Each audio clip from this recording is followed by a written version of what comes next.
What's up everyone, this is CyberKnight 8610, and today we're going to talk about 4 different cards from the Shark Rio Duelist Pack. There's been 3 of them that have been newly announced. Another one that is a card that I want to talk about again, that we have its actual effect instead of anime effect, which is the number monster that's in it. And yeah, first off, let's go with Double Fin Shark. This is a level 4 water monster, of course. I believe all these that we're going to talk about are water monsters, which of course that's what they use. Shark and Rio both use water attribute monsters. It has 1000 attack, 1200 defense, and its effect is when this card's normal summon, you can target one level 3 or level 4 water fish monster in your graveyard, special summon that target face up defense position. Its effects are negated. You cannot special summon any other monsters except water monsters during the turn you activate this effect. So yeah, I can actually see this card coming in handy. It reminds me of like the fish OTK decks too that I remember seeing with synchros and all, so maybe this card could work with it. I mean, it's a fish monster, it's level 4. I could see this possibly working for that deck, maybe bringing some new life to it, because I remember that deck was fun to use back in the day, using Ancient Sea Coleth and all those different cards. You know, basically every level 4 fish you could get, like 7-colored fish and all those different ones. So maybe this one would bring some more life to it. I could see it actually working it out.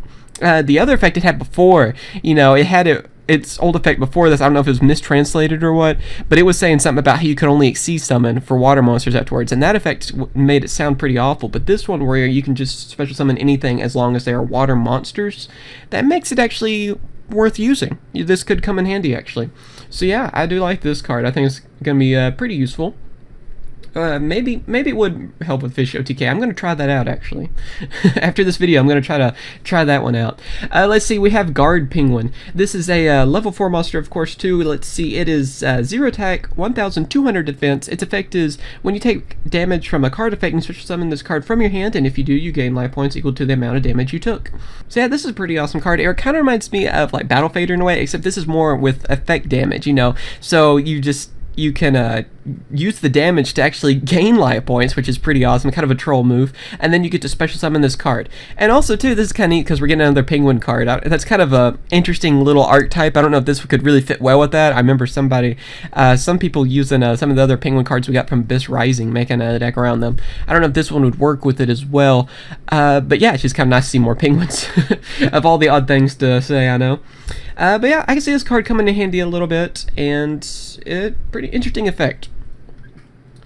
Alright, now we have Silent Angler. This is another fish monster. Let's see, level 4, 800 attack, 1400 defense. Its effect is if you control a water monster, you can special summon this card from your hand, and if you do, you cannot special summon other monsters from your hand for the rest of this turn.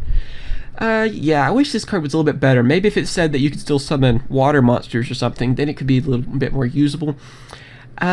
But yeah, I mean, it's an easy way if you want to go, you know, and just have another monster on the field or something. It can come in handy. The bad part is you can't search summon for the rest of the turn, so that means you can't exceed summon, synchro, anything, you know.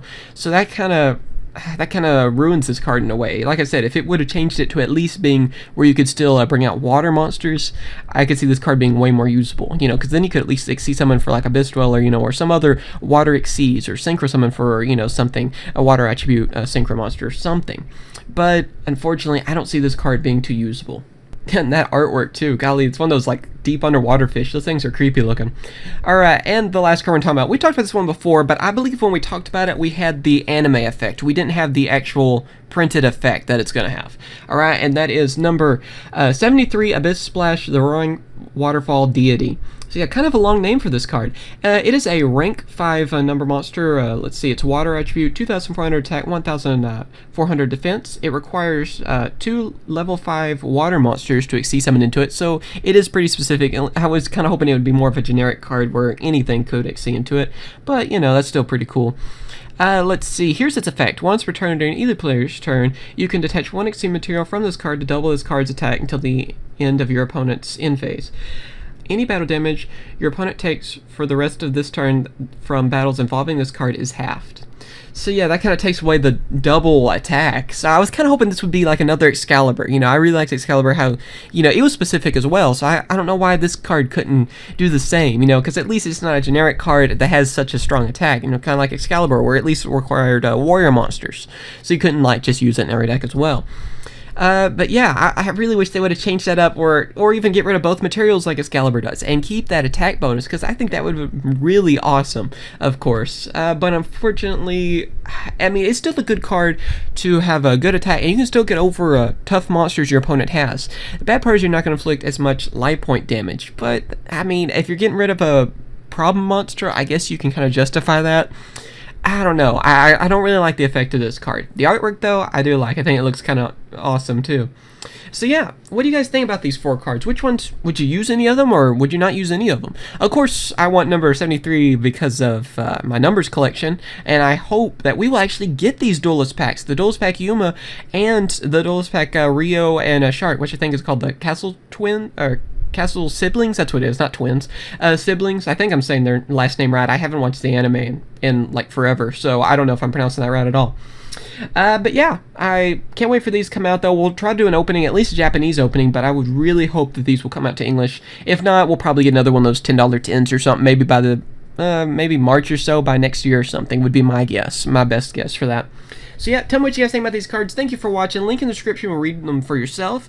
And hopefully, I think there's supposed to be a few more cards announced for this pack too. So as soon as we hear more about that, of course, I'll make another video talking about those cards as well. Alright, so yeah, later guys.